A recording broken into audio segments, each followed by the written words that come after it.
ಪ್ರಿಯ ವೀಕ್ಷಕರೇ, ಸುದ್ದಿ ಶೋಧಕ್ಕೆ ಸ್ವಾಗತ.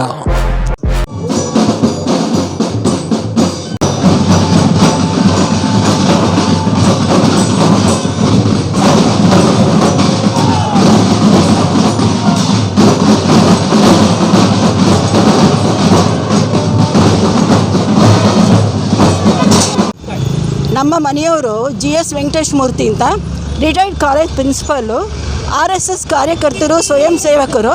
ಈಗ 80ನೇ ವರ್ಷ ನಡೀತಾ ಇದೆ. ಆದರೂ ಕೂಡ ಅವ್ರಿಗೆ ಹುಮ್ಮಸ್ಸು ಹೋಗಲಿಲ್ಲ. ಈಗ ಪಥಸಂಚಲನಕ್ಕೆ ಹೋಗಿದ್ದಾರೆ.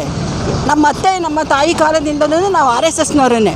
ಹಾಗಾಗಿ ಇದು ನಡ್ಸ್ಕೊಂಡು ಬರಲಿ ಅಂತ ದೇವರನ್ನು ಕೇಳಿಕೊಂಡು ಪ್ರಾರ್ಥನೆ ಮಾಡಿದ್ದೇವೆ. ಇವತ್ತು ಖಂಡಿತ ನಮ್ಮ ದೇಶ ಮುಂದುವರಿಬೇಕಾದ್ರೆ ನಮ್ಮವ್ರು ಬೇಕೇ ಬೇಕು. ಇಲ್ಲಿದ್ರೆ ಖಂಡಿತ ಮುಂದುವರಿಯೋಕ್ಕಾಗಲ್ಲ. ಇದು ನಾವು ಅವರ ಆಡಳಿತಕ್ಕೆ ತುಳಿತಬೇಕಾಗುತ್ತೆ ನಾವು. ಹಾಗಾಗಿ ಎರಡನೇ ಹೆಸರೇ RSS. ಹಾಗಾಗಿ ನಮ್ಮ ಪೂರ್ವಿಕರಿಂದ ಇಂದು ನಡೆಸ್ಕೊಂಡು ಬಂದಿದ್ದೀವಿ. ನಾವು ಇದನ್ನು ಬಿಡೋದಿಲ್ಲ. ಇನ್ನೂ ನಾವು ಸಾಯೋವರೆಗೂ RSSನೇ.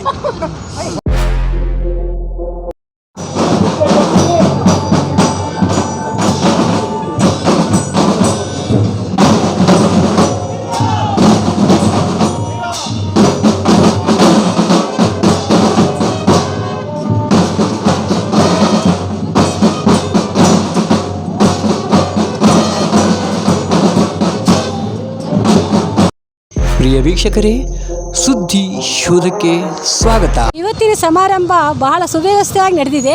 ನಮ್ಮಲ್ಲಿ ಒಂಥರ ದೇಶ ಪ್ರೇಮದ ಜಾಗೃತಿ ಮೇಲೆ ಹೇಳ್ತಾ ಇದೆ. ಮೈ ರೋಮ ಎಲ್ಲ ರೋಮಾಂಚನಗೊಳ್ತಾ ಇದೆ. RSSನವರು ಬಹಳ ಶಿಸ್ತುಬದ್ಧವಾಗಿ ತಮ್ಮ ಕಾರ್ಯಕ್ರಮವನ್ನು ನಡೆಸಿಕೊಟ್ಟಿದ್ದಾರೆ. ಜನರಲ್ಲಿ ದೇಶ ಪ್ರೇಮದ ಭಾವವನ್ನು ಎಚ್ಚೆತ್ತುಕೊಳ್ತಾ ಇದೆ. ಭಾರತ್ ಮಾತಾ ಕಿ, ಭಾರತ್ ಮಾತಾ ಕಿ, ಭಾರತ್ ಮಾತಾ ಕಿ, ಭಾರತ್ ಮಾತಾ ಕಿ, ಭಾರತ್ ಮಾತಾ ಕಿ.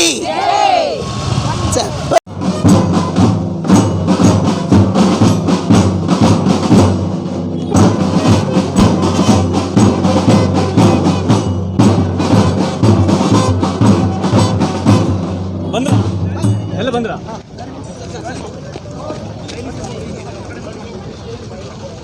ನಿಮ್ಮ